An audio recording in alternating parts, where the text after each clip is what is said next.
Welcome back, everyone, to another deep dive.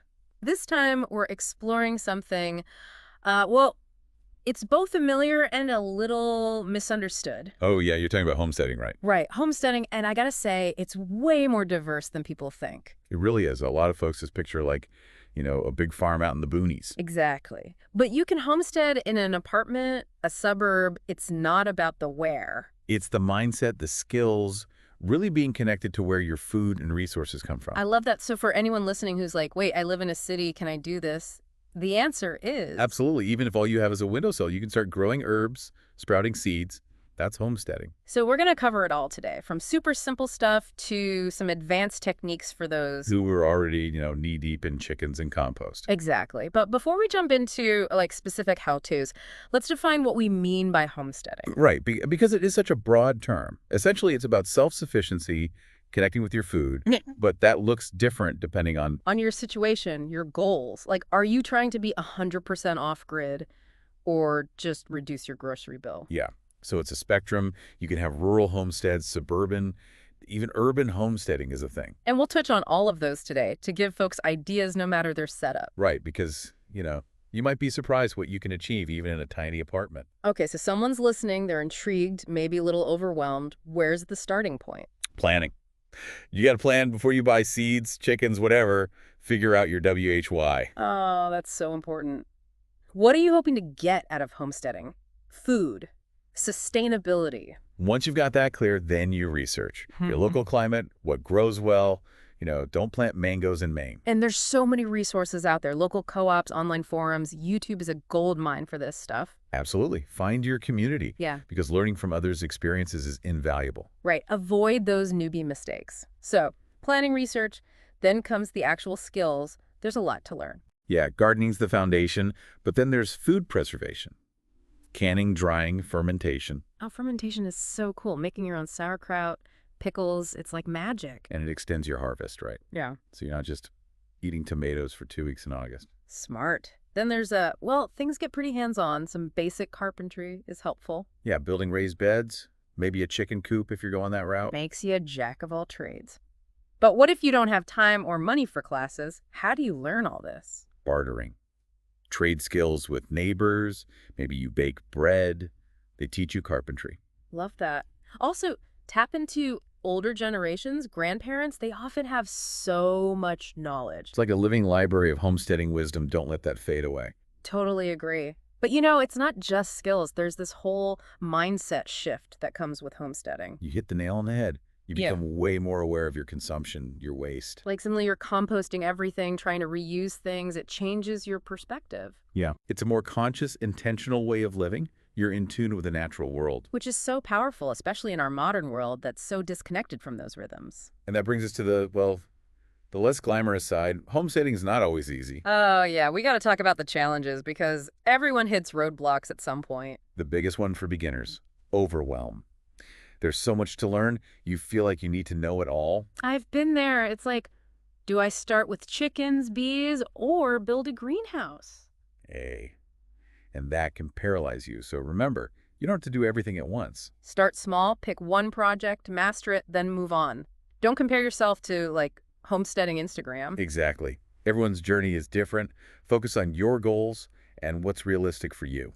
So set realistic expectations, celebrate those small wins, and remember, It's a process. You'll make mistakes. That's how you learn. It's about progress, not perfection. great advice. And when those setbacks do happen, because they will, how do you stay motivated? Find your community. Online groups, local meetups, having people to bounce ideas off of is huge EE. Because let's be real, sometimes you just need to vent about those darn squash bugs to someone who gets it. Exactly. And those folks can offer advice, support, prevent you from giving up when it gets tough. So don't go it alone. Build your homesteading support network. It's invaluable. Agreed. And amidst those challenges, remember why you started, that connection to nature, the satisfaction of growing your own food. Yeah, those moments make it all worthwhile, even when you're knee-deep in muddy boots and chicken poop. And that, I think, leads perfectly into talking about the not-so-obvious benefits of homesteading. Oh, like the mental and emotional perks. because it's so much more than just practical skills. You're spot on. There's this sense of peace, of grounding that comes from being connected to the earth. Like you're tapping into something ancient, primal almost, that's been lost in modern life. And that connection brings purpose, meaning you're providing for yourself, reducing your impact on the planet. It's empowering. Like, hey, I grew this food, I built this thing, I'm capable. Exactly. You build resilience, problem-solving skills. It spills over into other areas of your life. So it's not just about gardening. It's personal growth, self-sufficiency, and honestly, a lot of FN. Don't forget the fun. Because when you enjoy the process, that's when the magic really happens. So let's say someone's listening, totally inspired, ready to dive in. Where do they begin? First, that vision we talked about. Get clear on your WIY. What do you want out of this? Because homesteading looks different for everyone, right? Some folks want chickens, others just a balcony herb garden. Once you've got that, start small. Pick one project that excites you and just go for it. And don't be afraid to experiment. Try different things, see what works for you and your space. Remember, there's no one right way to homestead. It's about adapting it to your life. Love that. And most importantly, enjoy the journey. It's not a race. It's about continuous learning and growth. Because the more you learn, the more you connect, the more fulfilling this lifestyle becomes. Well said.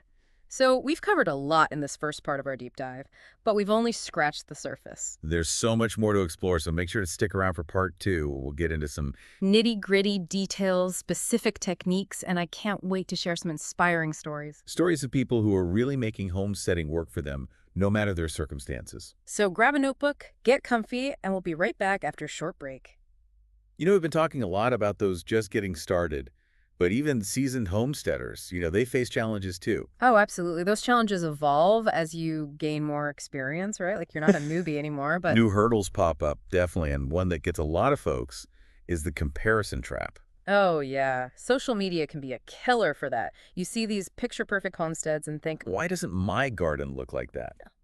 But it's curated content, right? Don't fall for it. such a good point. Focus on your progress, not someone else's highlight reel. It's your journey, your goals, and honestly, comparison just steals your joy. Preach. Celebrate your wins, big or small, right? Absolutely. Speaking of wins and, well, not wins, sometimes those unexpected setbacks hit hard. Oh yeah, like you think you've got it all figured out, then bam, late frost, pest invasion, all your tomatoes are gone. Ugh, been there. It's part of it, though, right? Mm-hmm. Mother Nature keeps us humble. It's about how you respond, though. Do you get discouraged or treat it as a learning opportunity? That's resilience in action. And one way to build that is diversification. Don't put all your eggs in one basket. So, like, don't just plant tomatoes, have a mix of crops, preservation methods, spread that risk. Exactly. And build a strong community. Those folks can offer advice, support, been there, done that wisdom. Makes you feel less alone when those inevitable curveballs come your way. Speaking of different homesteading styles, we haven't talked much about the suburban homesteaders. Oh, right. They're kind of in between, not rural, not urban. Got their own unique set of opportunities, Yeah, handy challenges. you got it. They might have more space than city folks, but HOA zoning, got to get creative. So it's like homesteading with extra puzzle pieces to fit together. Totally. And vertical gardening is their best friend, growing UP instead of OUT. Makes sense. Trellises, stacked planters, even espalier fruit trees against fences. Turns your yard into a productive and beautiful space, which keeps the HOAs happy too. That's like edible landscaping, Form ND function. I love it. But with all this homesteading talk, We can't forget the core of it all, sustainability. Reducing waste, being good stewards of the land. it's not just about self-sufficiency, but doing it in a way that benefits the planet, too. Right on. And there's so many ways to make your homestead eco-conscious, composting being a huge ED one. We touched on this earlier, but for someone brand new, what's the easiest way to start composting? A simple bin or tumbler, easy to manage, doesn't need to be fancy. Just get those food scraps out of the landfill. Awesome. And what about water conservation? Any tips there? Rainwater harvesting. Get yourself a barrel, connect to your downspout, free irrigation water right there. Love that. And for the more tech-savvy homesteaders, renewable energy is becoming more accessible. Solar panels are getting more affordable. You can even look into wind turbines or biogas if you're feeling adventurous. It's incredible how many options there are these days.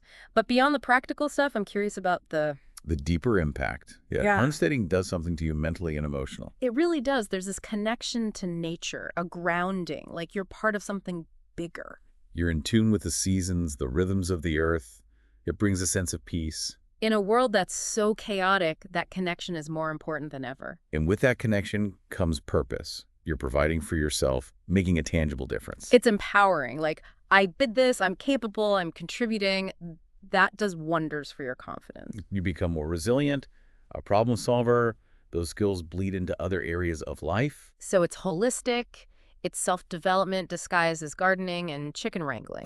Exactly. And, amidst all the seriousness, don't forget the joy, the simple pleasure of watching things grow. Tasting your first homegrown tomato, sharing a meal you made from scratch, that's pure magic. And that's what keeps us going, even when the challenges hit. Okay, so someone's listening, they're on board, they get it, they want to do this. What's the first step? We keep saying it, but it's crucial. Define your WHY. What do you want to achieve? Because homesteading isn't one size fits all, it's got to be personalized to your goals and situation. Right. Then start small. Don't get overwhelmed. Pick one project, master it, then move on. And don't be afraid to experiment, try different things, see what works for you. There's no right or wrong here. It's about adapting those homesteading principles to your life, your space, your climate. And most importantly, enjoy the ride. It's a journey of learning, growing, and connecting. Celebrate those small wins, learn from the setbacks, and remember, you're part of a community now. We're all in this together, figuring it out as we go, and that shared experience, that's what makes it so special. So well said. And now for all you listeners who are ready to take that next step, we're going to dive even deeper in part 3. We'll share some inspiring stories of real homesteaders from different walks of life, proving that No matter where you are, what your experience level is, you can create a more self-sufficient and fulfilling life. So stay tuned. We'll be right back after a quick break to wrap things up and leave you with some final thoughts and inspiration. All right, we're back. And I gotta say, even I'm feeling inspired after all that talk about homesteading. Yeah, it's contagious, that energy of self-sufficiency, connecting with nature. Totally. So for everyone listening, I'm curious, what stuck with you from this deep dive? What really sparked your interest? Was it the high-tech stuff or maybe those simple back-to-basics techniques? We covered a lot of ground, from vertical gardens to sprouting seeds on your counter. And those challenges we talked about, the setbacks, what resonated in terms of building resilience? Like, did diversifying your garden make sense?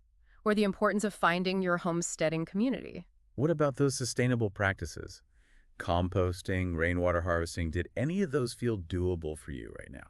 Because remember, even a small step is huge EE. Maybe it's starting that worm bin under your sink, or finally, Committing to collecting that rainwater. Every little bit makes a difference. but beyond the how W2s, what about that deeper mindset shift? That's what really makes homesteading special.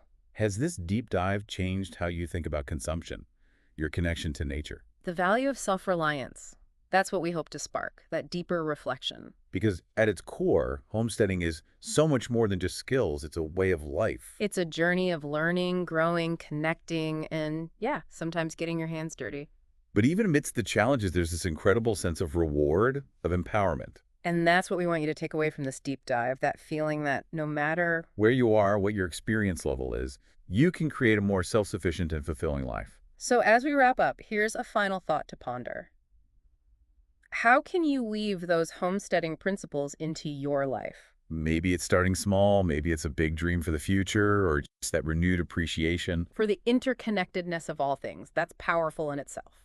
And remember, every seed you plant, every skill you learn, every sustainable choice you make. It ripples outwards. It contributes to a better world for us, A&D, for generations to come. That's what makes this journey so meaningful. So thanks for joining us on this deep dive into the world of homesteading. We hope you feel inspired, empowered, and ready to take those first steps, no matter how small, towards A more sustainable, self-reliant, and fulfilling life. And until next time, happy homesteading, everyone.